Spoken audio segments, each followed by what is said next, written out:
Olá, sou a Susana da Pink and Fun e hoje trago-vos algumas dicas de coisas que tenho aprendido com os próprios erros relacionados com o scrapbooking e que talvez vos possam ser úteis. Então, a dica número 1 tem a ver com a base de corte. Como podem ver, comprei uma base nova, tem 45 cm por 30 cm, é dupla face e é da American Crafts. O problema da minha base anterior é que já não tem todas as marcações e a culpa é minha, porque eu com o tempo fui a sujando com tintas, com colas e um dia tive a brilhante ideia de a limpar com álcool e com acetona, que são produtos muito agressivos que removem tudo, menos as nódoas, e as linhas de marcação ficaram neste estado. Então, para resumir, não utilizem estes produtos para limpar a vossa base. A segunda dica já é antiga, já falei dela noutro vídeo, mas desde essa altura que faço assim e tem funcionado perfeitamente, que é manter as colas ao contrário. A Tacky Glue é uma cola espessa que custa um bocadinho a sair, especialmente quando o frasco já está no fim, e se ficar nesta posição a tarefa torna-se bem mais simples.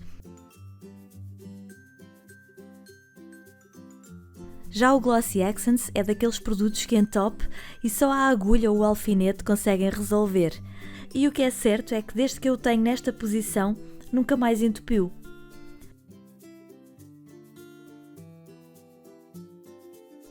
Portanto, a dica número 2 é muito simples e é apenas manter as colas de cabeça para baixo.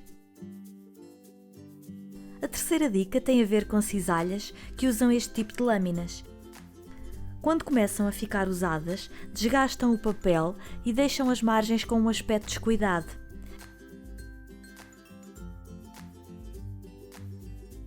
Como podem ver, de um lado fica bom, mas do outro não fica, e eu não gosto.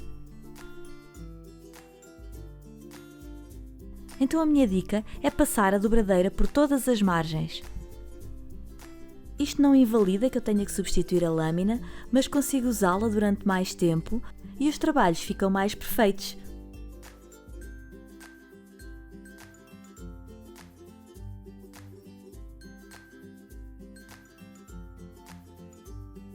A última dica tem a ver com peças pequenas como estas.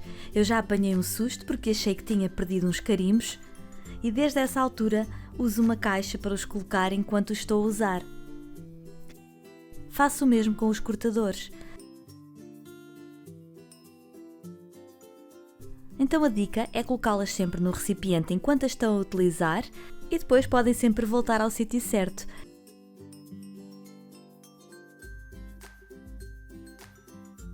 E pronto, estas foram as minhas dicas de hoje e se gostarem deste vídeo pode ser que faça mais. Muito obrigada por terem assistido, beijinhos e até à próxima!